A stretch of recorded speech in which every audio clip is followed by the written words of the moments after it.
My karate is based on traditional Japanese Kihon, which is not based on aesthetics, but rather based on the application of techniques for actual martial arts.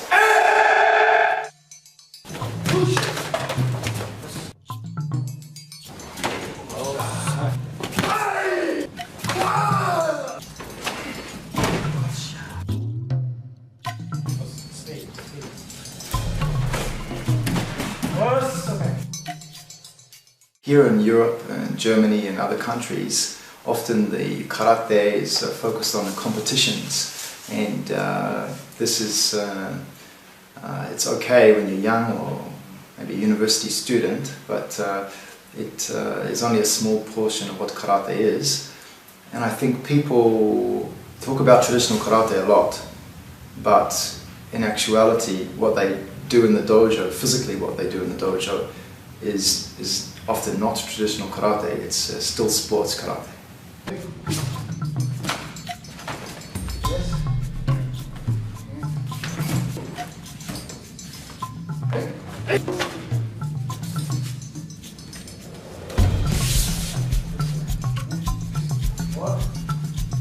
One thing that people can do is they can concentrate on developing techniques which will work in actuality.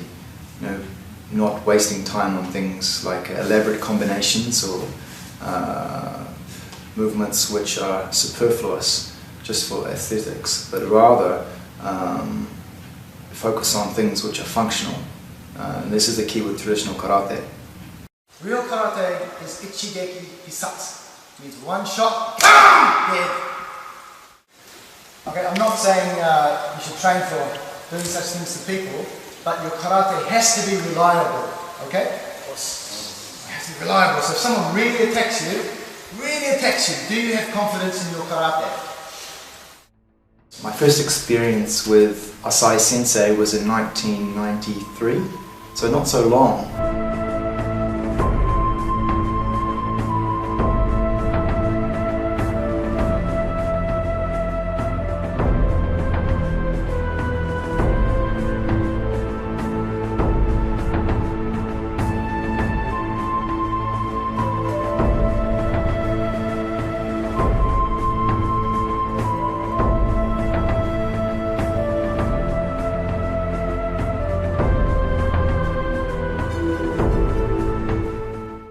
Through the 90s I regularly did training with Asai Sensei, I did courses and I did private trainings with him, and he gave me some assignments and things like that, but often I would just be there for short periods of time in Japan, and then as I got a bit older in the last few years I got a lot more personal training from Asai Sensei, like one-on-one. Like I would do the seminars and assist him, and also I did lots of morning trainings with him, which was very, very, very challenging and enjoyable.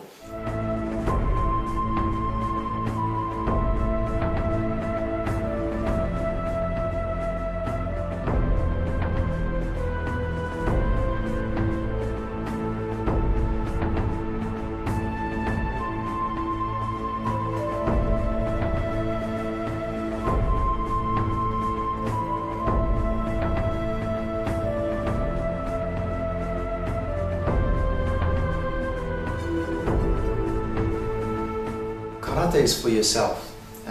Asai Sensei practiced every day without fail, and so for me I practice for myself, and I try to follow Asai Sensei's example, and he said to me, practice every day. So I follow this way of karate, and it doesn't matter how I feel. If I feel good or I'm happy from doing karate, or I don't, I just practice regardless. And that means that my emotions don't control my karate training. It's just a way of life. It's a part of my life, I should say. More than a way of life, it's like brushing your teeth or eating.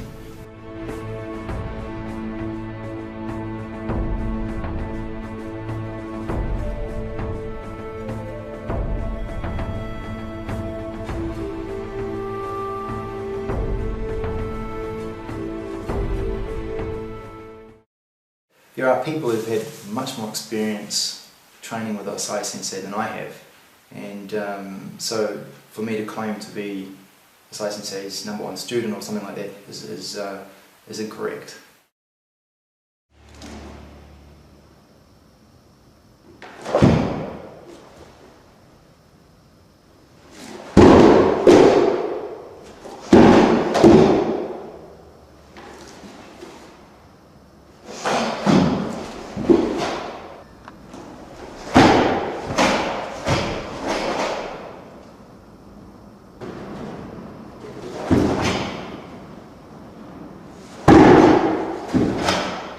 Every morning, Asai Sensei started his training with Kihoken, which is a kata he designed with Mrs. Asai, and it's a breathing kata, and he would do a lot of squats exercises for his legs, and then he would do some other calisthenics such as some sit-ups and some basic exercises, but not so much strength exercises which incorporated flexibility.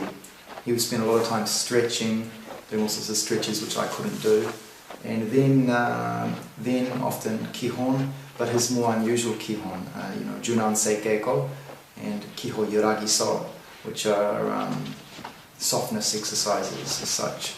And then after that we would do kata, and he would usually do a kata by himself, and I would try and mirror him or shadow him.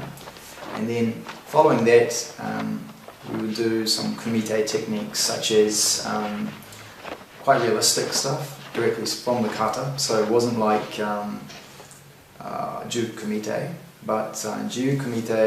but more self-defense orientated. So we would do things like how applying the kata principles, real oyo kumite.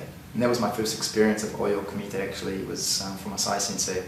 So we would, or he would have me attack him in certain ways or randomly attack, and he would apply techniques from the kata, and that's how I started learning about those more elaborate applications.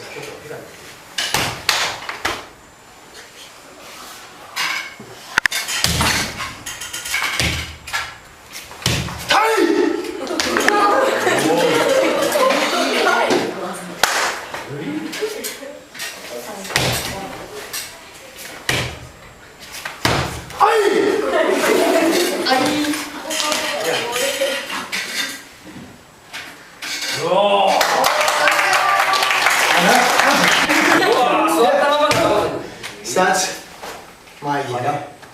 And one of the reasons he taught in that way in those morning sessions was because it was mainly for himself. It wasn't for so much for me or for the other guys who trained with him. It was for his own practice, and he was really studying karate as a martial art.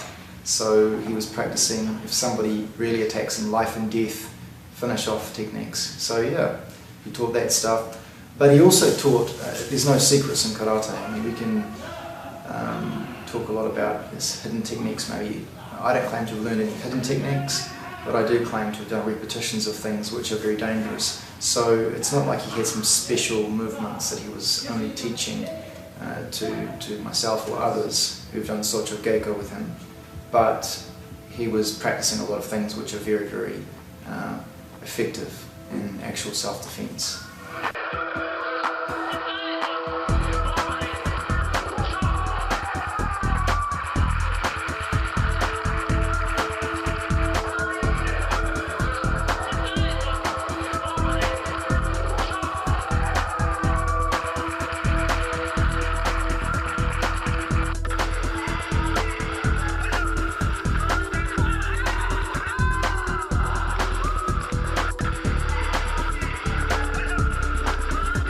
I never learned one tournament technique from Asai Sensei.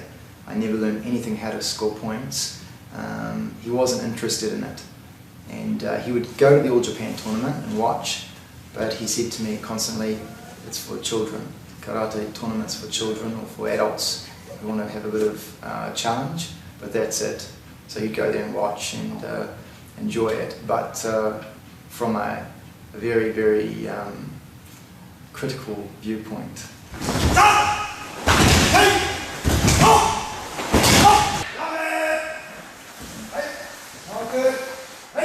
One thing I want to emphasize in this interview is that people who try to copy how Asai Sensei moved are not following Asai Sensei's karate. What made Asai Sensei's karate unique was that he didn't copy anyone. So if you copy Asai Sensei's movement, then you're not actually following Asai Sensei's karate. The key is to follow your own karate and learn from the principles which Asai Sensei taught.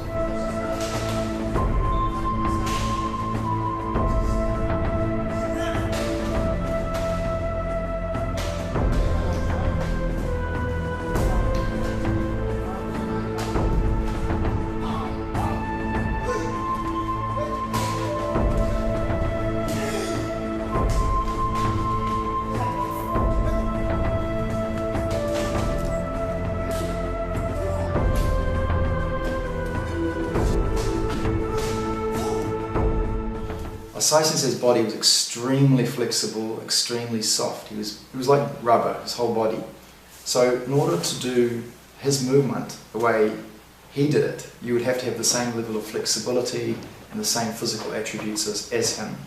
And that's impossible unless you're extremely flexible, you have all those same things. No one's going to be another Asai Tetsuhiko Sensei. It's impossible. The key what we can learn from Asai Sensei's karate is keeping the body soft and using snap. But beyond those points, we have to look at the Shotokan system and the fundamentals which are underneath that. And that is Koshi no Kaiten, which is hip rotation, and Tai no Shinshuku. Tai no Shinshuku is like the stretching and contraction of the body, the contraction and expansion of the body. So essentially, Koshi no Kaiten is hip rotation or horizontal power, and Tai no Shinshuku is like vertical compression, vertical power. So if you think about the human body, the two most major actions you can make is to turn or to compress or to lower your weight. So these two energies together, combined, create optimal power, and if you add those two things to using softness of the body, then you have Asai Sensei's karate. Snapping technique. Just relax. Snap. This is higher. Just swing. Yeah. It's very easy. Just no power.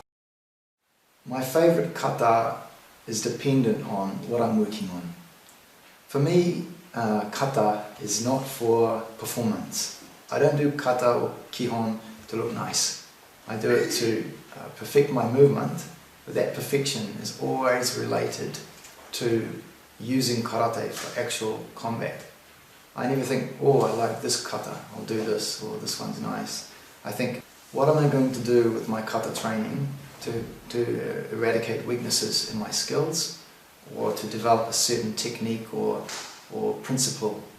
For example, empi is an excellent kata for refining one's Tai no Shinshuku. You can compress the body and expand fully. It's an extremely versatile kata for this purpose. Example, Sochin is a very good kata for keeping the legs set and then using the waist effectively. So you're using a lot of driving force. So you're developing another form of power.